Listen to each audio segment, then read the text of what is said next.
Hello दोस्तों, स्वागत है आपका अपने YouTube channel study for awareness पर। अब हम प्राचीन इतिहास के स्रोत में से आगे का पढ़ेंगे। टॉपिक नंबर 3 सिंधु सभ्यता के बारे में। और पिछले क्लास में हमने पढ़ा प्रागैतिहासिक काल के बारे में, जो कि हमारे प्राचीन इतिहास का दूसरा टॉपिक था।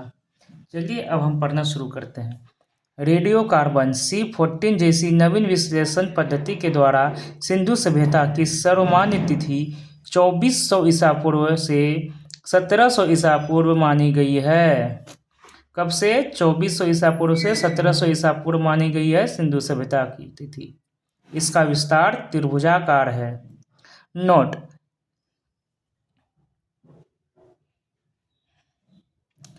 तिथि निर्धारण के कार्बन 14 यानी कि C14 की खोज अमेरिका के प्रसिद्ध रसायन शास्त्री V.F. लीवी द्वारा 1946 ईस्वी में की गई थी। इस पद्धति में जिस पदार्थ में कार्बन 14 की मात्रा जितनी ही कम रहती है वह उतनी ही प्राचीन मानी जाती है। सिंधु सभ्यता की खोज 1921 में राय बहादुर दयाराम साहनी ने की। सिंधु सभ्यता की खोज किसने की? राय बहादुर दयाराम साहनी ने की। सिंधु सभ्यता को आद्य ऐतिहासिक अथवा कांस्य युग में रखा जा सकता है। इस सभ्यता के मुख्य निवासी द्रविड़ एवं भूमध्य सागरीय थे। सर जॉन मार्शल, जो कि भारतीय पुरातत्व सर्वेक्षण विभाग के तत्कालीन महानिदेशक हैं, उन्होंने क्या किया? 1924 ईस्वी में सिंधु घाटी सभ्यता नामक एक उन्नत नगरीय सभ्यता पाए जाने की विधिवत घोषणा की। सिंधु सभ्यता के सर्वाधिक पश्चिम पुरास्थल दास्क नदी के किनारे स्थित सुत कांगेडोर, जो कि बलूचिस्तान में है, पूर्वी पुरास्थल हिंडन नदी के किनारे, जो कि आलमगीरपुर जिला मेरठ उत्तर प्रदेश में है, उत्तरी पुरास्थल चिनाब नदी के तट पर अखनूर के निकट मांदा, जो कि जम्मू कश्मीर में है, वह दक्षिणी पुरास्थल गोदावरी नदी के तट पर दाइमाबाद जिला अहमदनगर महाराष्ट्र में है।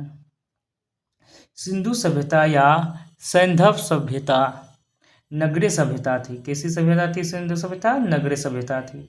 सैंधव सभ्यता से प्राप्त परिपक्व अवस्था वाले स्थलों में केवल 6 को ही बड़े नगर की संज्ञा दी गई। ये हैं मोहनजोदड़ो, हड़प्पा, गनवारीवाला, राखीगढ़ी, धौलावीरा एवं कालीबंगा। नोट: धौलावीरा भारत में सिंधु घाटी सभ्यता की पहली साइट है, जिसे यूनेस्को ने 2021 में विश्व विरासत स्थल की सूची में शामिल किया। स्वतंत्रता प्राप्ति पश्चात हड़प्पा संस्कृति के सर्वाधिक स्थल गुजरात में खोजे गए हैं। नोट: सिंधु घाटी सभ्यता का सबसे बड़ा स्थल मोहनजोदड़ो है, जबकि भारत में इसका सबसे बड़ा स्थल राखीगढ़ी, जो कि घग्गर नदी के पास है, जो हरियाणा के हिसार जिला में स्थित है। राखीगढ़ी हरियाणा के हिसार जिला में स्थित है। इसकी खोज 1963 ईस्वी में सूरजभान ने की थी। किसने की थी? सूरजभान ने की थी।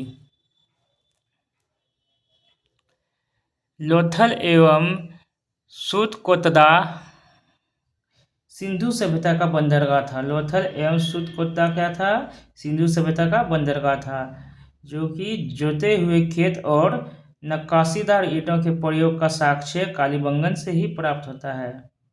स्टार मार्क में क्या है? The gazetteer of India.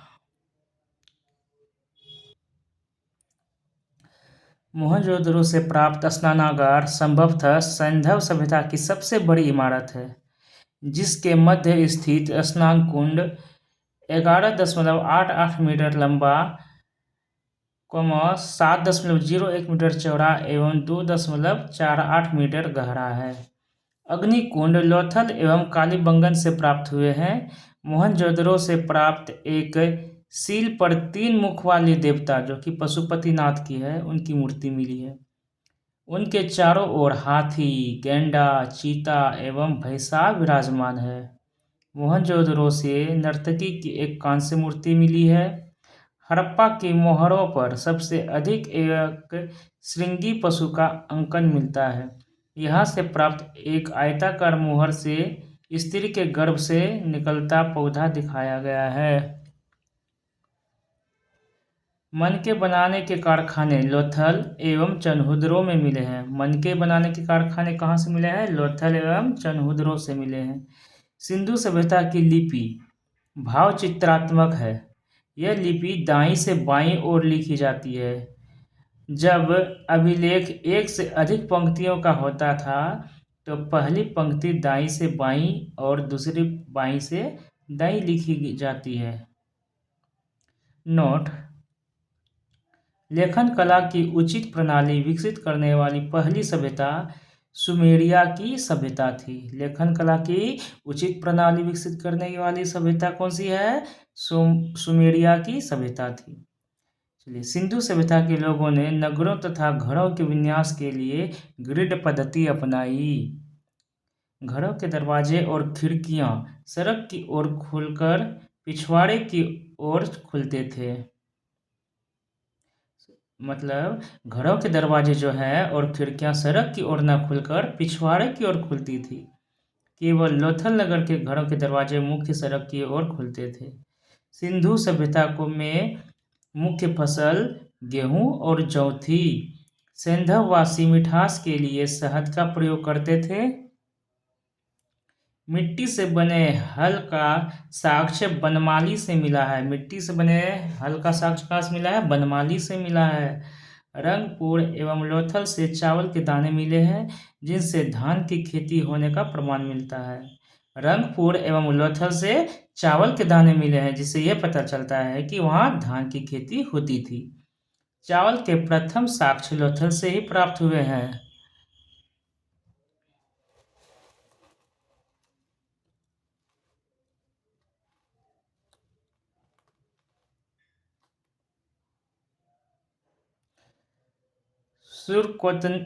Surkotada, Kalibangan एवं लोथल से सैंधवकालीन घोड़े के अस्थिपंजर मिले हैं।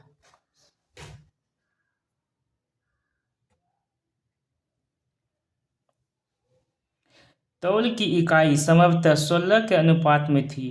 सैंधव सभ्यता के लोग यातायात के लिए दो पहियों एवं चार पहियों वाली बैलगाड़ी या भैंसगाड़ी का उपयोग करते थे।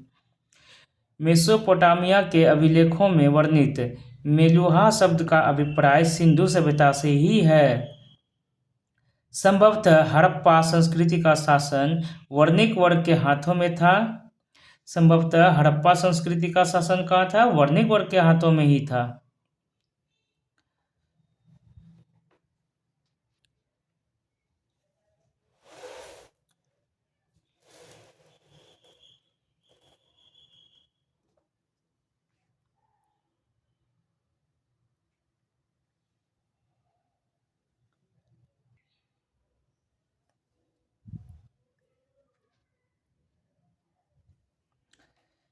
पिग्गत ने हड़प्पा एवं मोहनजोदड़ो को एक विस्तृत साम्राज्य की जुड़वा राजधानी कहा है। किसने? पिग्गत ने। सिंधु सभ्यता के लोग धरती को उर्वरता की देवी मानकर उसकी पूजा किया करते थे। वृक्ष पूजा एवं शिव पूजा के प्रचलन के साक्ष्य भी सिंधु सभ्यता से ही मिलते हैं। स्वास्तिक चिन्ह संभवतः हड़प्पा सभ्यता का ही देन है। इस चिन्ह से सूर्योपासना का अनुमान लगाया जाता है। सिंधु घाटी के नगरों में किसी भी मंदिर के अवशेष नहीं मिले हैं। सिंधु घाटी के नगरों में किसी भी मंदिर के अवशेष नहीं मिले हैं।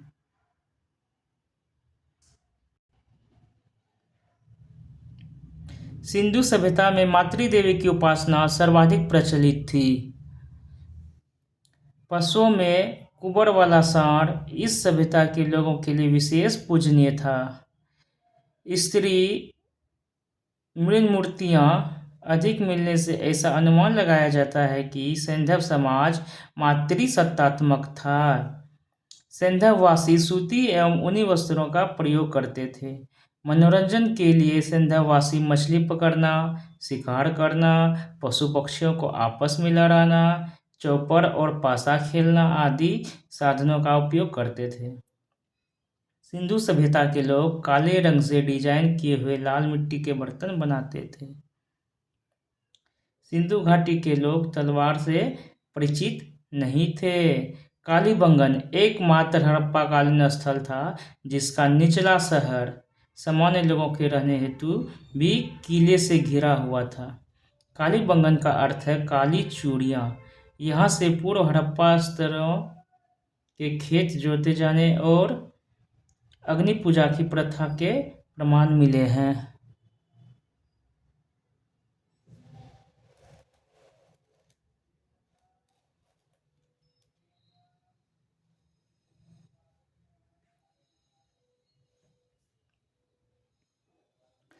पर्दा प्रथा एवं वेश्यावृत्ति सैंधव सभ्यता में प्रचलित थी। शवों को जलाने एवं गाड़ने यानी दोनों प्रथाएं प्रचलित थी। हड़प्पा में शवों को दफनाने जबकि मोहनजोदड़ो में जलाने की प्रथा विद्यमान थी। हड़प्पा में शवों को जलाने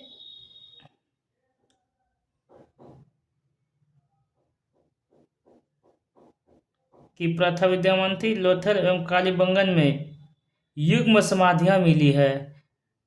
सैंधव सभ्यता के विनाश का संभवतः सबसे प्रभावी कारण बाढ़ था। आग में पकी हुई ईंटों को टेराकोटा कहा जाता है। एक चीज हमें दिया गया, सिंधु काल में विदेशी व्यापार कैसे कैसे होते थे। आयातित वस्तुएं और प्रदेश। तांबा कहाँ से मिलता था? खेतरी, बलूचिस्तान, ओमान से। चांदी कहाँ से? तो अफगानिस्तान और ईरान से। सोना कहाँ से? तो कर्नाटक, अफगानी और ईरान से। टीन अफगानिस्तान और ईरान से। गोमेद सौराष्ट्र से। लाजवर्थ मेसोपोटामिया से। सीसा ईरान से मिलते थे। चलिए और आगे हम पढ़ते हैं सिंधु सभ्यता की लास्ट और महत्वपूर्ण सूचना। सैंधव सभ्यता के प्रमुख स्थल, नदी, उत्खननकर्ता एवं वर्तमान स्थिति की, वह भी वर्तमान में कहाँ है। चलिए, प्रमुख स्थल है, उसके बाद नदी का नाम है, उसके बाद स्थिति है, उसके बाद उत्खननकर्ता है। हम पढ़ना शुरू करते हैं 1 नंबर से। हड़प्पा प्रमुख स्थल क्या है? हड़प्पा है। किस नदी के किनारे है? रावी नदी के किनारे है। और स्थिति कहाँ है अभी? ये पाकिस्तान के पंजाब प्रांत का साहिवाल जिला में। इसके उत्खननकर्ता कौन थे? दयाराम सहनी 1921 ईस्वी में, माधव स्वरूप वत्स 1926 ईस्वी में और व्हीलर 1946 ईस्वी में। दूसरा है मोहनजोदाड़ो, सिंधु नदी के किनारे बसा है और पाकिस्तान के सिंध प्रांत का लड़काना जिला में स्थित है। और इसके उत्खननकर्ता कौन थे? राखाल दास बनर्जी 1922 ईस्वी में, मैके 1927 ईस्वी में किए थे और व्हीलर 1930 ईस्वी में किए थे। तीसरा है प्रमुख स्थल चन्हुद्रो, जो कि सिंधु नदी के किनारे ही बसा हुआ है और यह वर्तमान में है सिंध प्रांत पाकिस्तान में, नवाब शाह जिला के अंतर्गत। और इसके उत्खननकर्ता थे मैके 1925 ईस्वी में और एनजी मजूमदार 1931 ईस्वी में। चौथा है कालीबंगन और यह नदी है घग्गर नदी के किनारे, वर्तमान में कहाँ है? राजस्थान का हनुमानगढ़ जिला। और इसके उत्खननकर्ता कौन थे? अमलानंद घोष 1951 ईस्वी में। बीवी लाल एवं बीके थापर 1961 ईस्वी में। कोट दीजी किस नदी के किनारे है? सिंधु नदी के किनारे है और वर्तमान में कहाँ है? सिंध प्रांत का खैरपुर स्थान। इसकी खोज फजल अहमद ने 1953 ईस्वी में की थी। चलिए, छठा है रंगपुर, किस नदी के किनारे बसा है? मादर नदी के किनारे बसा है और वर्तमान में इसकी स्थिति गुजरात का काठियावाड़ जिला है। और इसके उत्खननकर्ता थे, रंगपुर के उत्खननकर्ता कौन थे? रंगनाथ राव 1953 से 1954 ईस्वी में। फिर 7वां नंबर पे आता है रोपर, जो कि सतलज नदी के किनारे के बसा हुआ है और वर्तमान में यह पंजाब का रोपर जिला में स्थित है। और रोपड़ के उत्खननकर्ता थे यज्ञदत्त शर्मा 1953 से 1956 ईस्वी तक। लोथल 8वां सबसे प्रमुख स्थल कौन सा है? लोथल है, जो कि भोगवा नदी के किनारे है और इसकी स्थिति गुजरात का अहमदाबाद जिला में पाया जाता है। और लोथल के उत्खननकर्ता कौन थे? रंगनाथ राव 1954 ईस्वी में। फिर आते हैं आलमगीरपुर, जो कि हिंडन नदी के किनारे बसा हुआ है और यह उत्तर प्रदेश का मेरठ जिला में भी पाया जाता है। और आलमगीरपुर के उत्खननकर्ता कौन थे? यज्ञदत्त शर्मा। यज्ञदत्त शर्मा, इससे पहले ध्यान रखिएगा, रोपड़ जगह का भी उत्खनन किया था इन्होंने। चलिए आगे पढ़ते हैं। सुत कांगेडोर, जो कि दास्क नदी के किनारे है, जो कि पाकिस्तान के मकरान में समुद्र तट के किनारे बसा हुआ है। इसके उत्खननकर्ता आरएल स्टाइन 1927 ईस्वी में किए थे।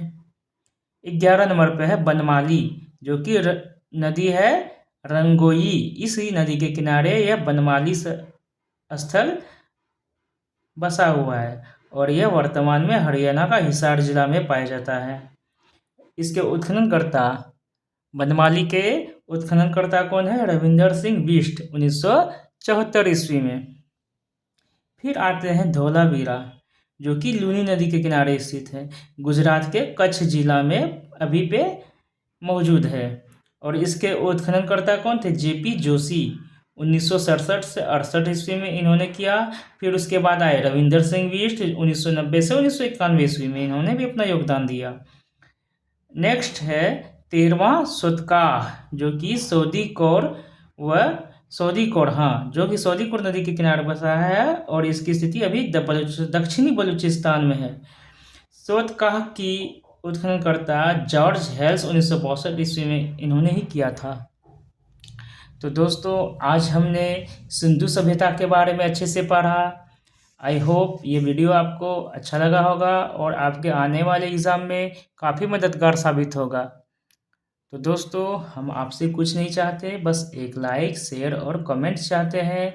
उम्मीद है आप ये साथ ज़रूर करेंगे।